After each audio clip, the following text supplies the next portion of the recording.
often refers to GM Brian Gutekunst as Jerry Krause in group chats with teammates, making reference to Michael Jordan's adversary in the Last Dance documentary. There's also rumors that Rodgers wants Gutekunst or his backup, quarterback Jordan Love, gone if he is to return, among other things. So, Shannon, do you like the way he is handling this? Well, Skip, I don't have a problem with it. I think the thing is what has transpired is that, Skip, we hear these stories, two brothers get into a fight over a piece of chicken or somebody did this. But, Skip, that's not the issue. There was something else that led up to this. There's a reason why Aaron Rodgers, now the frustration has bubbled over. There are a lot of little issues that could have been resolved that weren't resolved. Now, this might be the final straw. The Jordan Love might be the final straw that broke the proverbial camel's back, but there are a lot of little issues. The Alex Van Pelt, the Kumaro, the Jared Cook. There are a lot of things that led us to this.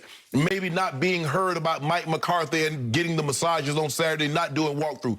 I believe this was the final straw, but there are a lot of other little issues that were behind the scenes, Skip, a lot of little brush fires that could have been put out, but then you let them get to be a forest fire. Now everybody get an opportunity to see just how big the blaze is. And that's what we're seeing here. And when he refers to Brian Gutekunst as Jerry Krause believed it was him and organizations that build championships. Well, Michael Jordan says, hold on, what? There was no championship playing when I had 102-degree fever, Skip. And if you notice, Skip, a lot of the things, the way they would belittle. Now, I don't agree, you know, saying a little thing, call him little man, and doing a little thing, little gestures like that, Skip. I think sometimes it can go overboard. But you see, it was a lot of little things that led to the dissension that Michael Jordan and a lot of the players had towards Jerry Krause. And this is a very similar situation. A lot of little things build up into this one big thing. Skip, and for me, a lot of people hold it against Jerry Krause. Even Jared Reinsdorf, once you see that Last Dance, that Jared Reinsdorf, he skated for a long time because everybody disliked Jerry Krause so much. But Jared Reinsdorf could have put a stop to this. And they say, you know what? Both of you guys ended this championship run prematurely. And it seems to me Mark Murphy and Brian Gutekunst is trying to end this championship window of the Packers prematurely. Well, you drafted a guy that you felt was going to be able to replace Aaron Rodgers. You're Wheezy, very connected to the Packers, got his ear to the ground, says, hey, they really like Jordan Love. So I don't really know what the holdup is. Now, you moved up in the draft to select a guy, you moved from 30 to 26 to select Jordan Love. You're hearing that, oh, guy playing pretty good. So I don't know what's the reason why you want to hold on to him. You weren't willing to commit because that's why you took Jordan Love.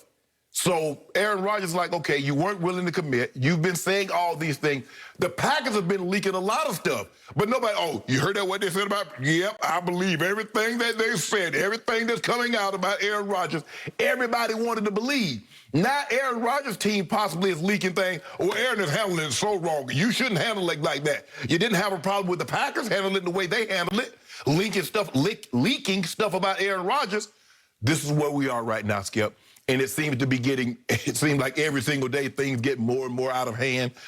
Reports about he advised free agents that he weren't going to sign back. That seemed it didn't work because Bakhtiari signed his deal last year. Aaron Jones signed his deal, two of the guys that he's probably closest to on the team. So for me, Skip, look, we all would like to keep private matters private. We'd like to keep family business because teams always talk about we're a family. And, you know, we always like to keep our dirty laundry. Skip, we like to keep them things here that, you know, we don't put them out there so everybody can see our business. But it is what it is now. It's here now. Green Bay, what's your best course of action? How do we get maximum value for Aaron Rodgers? Because it seems to me he's pretty dug in. He's made it abundantly clear, Skip. I'm not so sure that, you know, well, what if they trade Jordan Love? But you got to, under the assumption someone wants Jordan Love. Because remember now, Skip, he was already down to 26.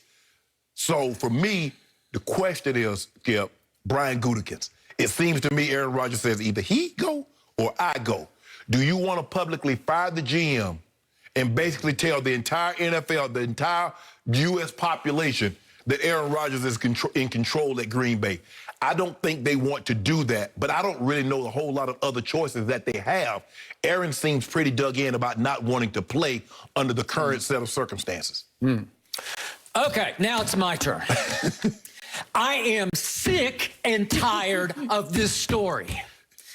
Aaron Rodgers is at it again, and he's pulling it off again.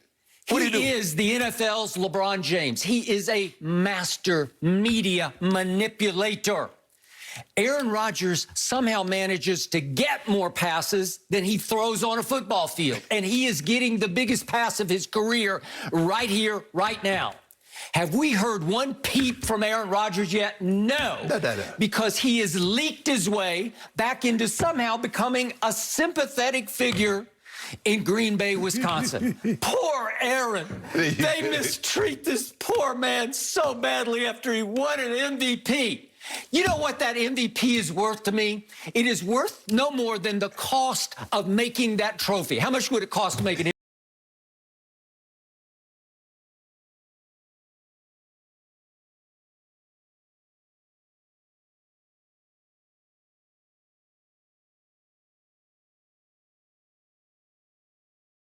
Nowhere. You can't even ride the subway on that price. The point is, it is meaningless unless you cash it in the postseason. Okay. So how is he getting away with this again? I don't know. He didn't get away with it. He got away with it. We beat him up. Okay, here's what happened. Let's go back to your favorite word, context. Yeah. Let's go back and look at what was happening when they took Jordan Love. And I have absolutely no problem that they took him and that they did not inform Aaron Rodgers that they were going to take him. And I still say, on draft night, you never know how it's going to fall. Right. And maybe it's going to fall for you correctly. And maybe you're leaning toward this kid from Utah State, Jordan Love. You like him, but could you really trade up to snatch him before somebody else does late in the first round? And as you just pointed out, they go from 30 to 26. They don't know for sure. So you don't want to put Aaron on notice until it happens. So you have 10 minutes on the clock. You're trying to finalize a trade.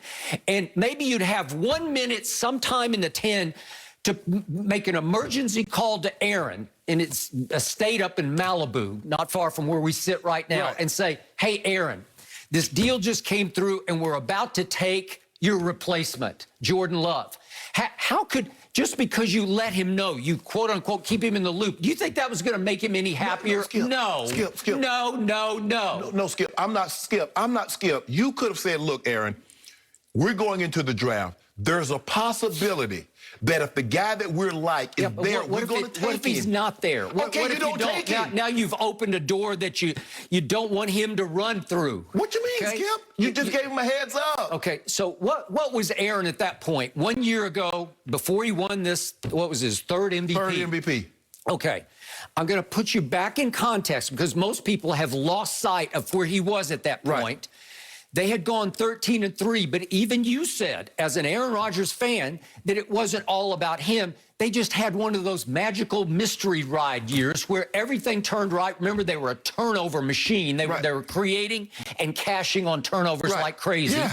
And they were a little bit of a fraudulent 13-3. And right on time, predictably, they got exposed at San Francisco in the NFC Championship game.